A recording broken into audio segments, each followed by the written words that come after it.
Hello everybody, welcome back. Today as well we have got you another video. In this video I'll show you how you can simply go ahead and add credit cards on Capital One account. But before that, please do make sure to like our video, subscribe our channel, and yes, without any further delay, we're simply gonna go ahead and start our video. So for that matter, the very first thing that you have to make sure is that you can choose to do it from your Capital One mobile banking app or the official website. Doesn't matter.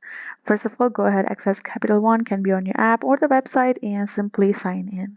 Once you have done so, right here in the website, you will be able to find this credit cards option on top right. All you have to do is select it, and now you can see types of credit cards right over there.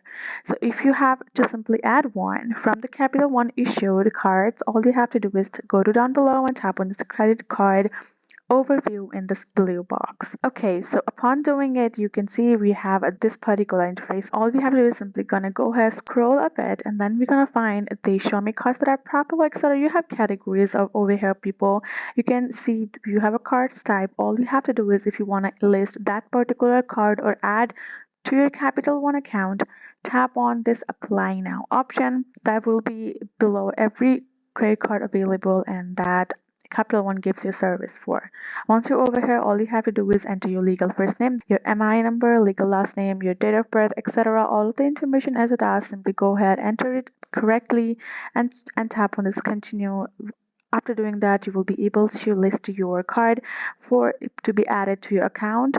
After 2-3 business days, it will be added to your mobile banking app as well. All you have to do is open up and check out the listing. If you wanted to add another credit card that is not issued by Capital One, unfortunately you cannot do so. But as long as you want to add the credit cards issued by Capital One, you will be able to. So this is it, guys. Hope this video was helpful to you all. Thank you so much for watching, and yes, I'll see you guys in our next video.